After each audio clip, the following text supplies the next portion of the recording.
Whenever stories like this come up, everyone comes out of the woodwork to broadcast what a terrible friend someone is for not essentially forcing their friend to change their mind.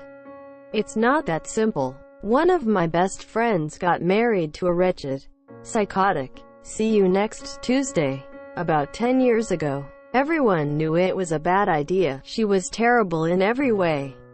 But he was so dead set on getting married and having a family that it clouded his judgment.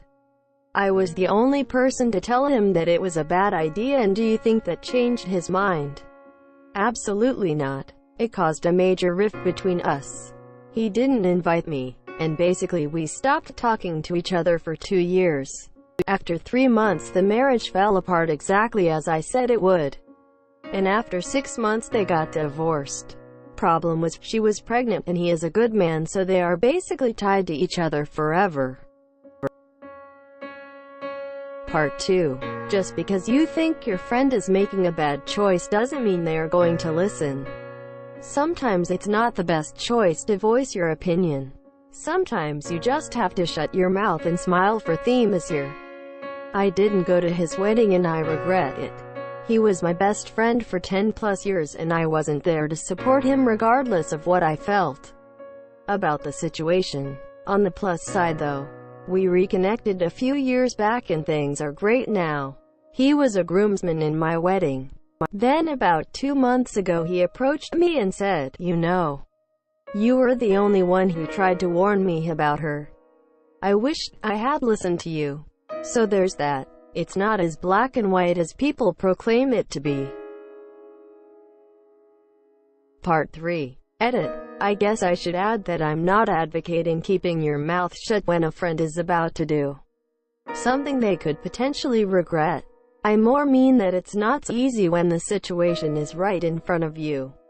I was arrogant in my youth and expected him to do what was right in my eyes. But just because my opinion of the situation differed from his didn't mean that I was right. I guess the point is to just follow your gut. If they are hell-bent on doing what they are doing, go easy on the criticism and be there for theme this year. During the period of silence, I could have been there for him when it all fell apart. But the previous rift didn't allow for that. Friends marrying stuff type people are some of the most difficult situations I've ever been in. Practically happened to my cousin's brother-in-law. Well, it was a Wednesday before the wedding. In my country, weddings are usually happening on Saturdays. My cousin married into a pretty well-off family and his wedding was fabulous. Reception held at a historical country estate. All the works. When his wife's brother was going to get married few years later. This was supposed to be an even bigger event. I was not going. It was not my side of the family. But we all heard gossip about the bride's gown coming from a famous designer, etc. etc. Then comes the weekend before the wedding and suddenly my aunt, my cousin's mother, mentions that something strange is going on with the wedding. Apparently the bride was having hysterics during family dinner and mentioned she was not sure if the wedding happens at all. By Monday everything seemed to be alright though, so everyone wrote it off as bridal nerves. And then on Wednesday calls were made to every of over 200 guests that the whole thing was called off. 2 weeks later it comes out that the problem was not the bride, but the groom is here. Apparently he met somebody else and admitted it to his fiance, with whom he has been in a relationship for 8 years. 2 of those engaged the week before the planned ceremony. After first shock she has been willing to try and work this through. But on Wednesday he finally decided to break it off. Worst thing? They both work together in the same team in investment banking and at the moment it's not so easy to get another job like that in their business. Banks are rather laying off people than hiring in my area. I have no idea how they are going to handle this one. Asterisk get it. Obviously I don't know how to spell days of the week in English. Have to locate my 5th grade textbook smiley face.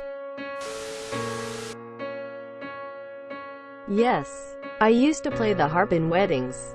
In Chicago, I was playing a wedding that was in a hotel event room, as opposed to a church, and where a judge was officiating.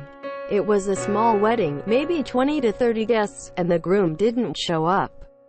The bride had gotten there earlier with her bridal party, and apparently the groom was having an episode of PTSD or something. Well, it was the night before when all the guests were checked in at the hotel and the guy broke it off, which is plenty close enough to the altar in my book, seeing as I still had to pay to get out there. Guy per gallon were from my college. I was one of the girl suite mates in an apartment of 6 people, and they were quite religious, so decided to get married before he started grad school at MIT because, you know, sex. Girl was also from a family where I guarantee she was under pressure to find a nice boy at college. To boot, I guess the guy was not as on board with the marriage as she was, though, as he was the one to call it off. I think he knew she wasn't the one, but was under plenty of expectations from friends, family, to see it through, so he didn't admit it to himself until it was real. Mind, I was kinda okay with that, as sure they were more religious than me. I was in with a group of good Christian girls because they make for good roommates. But it was a weird relationship. For example, the guy would come in every night to read his fiance a bedtime story. Door open, of course, from the Bible. So yeah, we ended up spending the Friday night all gossiping about just WTF happened, and most of us in the casual circle of friends just went home the next day. No point of spending another night in small-town Ohio if we didn't have to. Lost touch with them both soon after, but I hope they both found what they were looking for. My dad is a pastor and performed a wedding for a couple. It was the sister of a friend of ours. Not the classiest of families. Sometime during the reception, the groom couldn't be found to have the dance. Upon further searching, he was discovered to be ducking one of the bridesmaids. The bride freaked out and stormed off, and the party continued. They did not get the marriage annulled. She later became a meth addict and was found wandering the streets naked and claiming to be Jesus. Went into an institution and was later released, and then got a divorce. The kids that they had together prior to getting married, 3 of them, were taken by the state and adopted by our friends, the sister of the bride. So I guess the point is, if there is a reason to leave someone at the altar, do it. Late to the party, but why not? At my mom's wedding to my ex-stepdad, she realized once at the altar that she'd forgotten the rings in her jacket pocket. Since she knew where she hung her jacket, under a couple others, it was a lot easier to retrieve them herself rather than try and explain. So she says she'd be right back, but no one heard her, and takes off running back down the aisle. My ex-stepdad's best man leaned over and says to him, "I don't think she's coming back."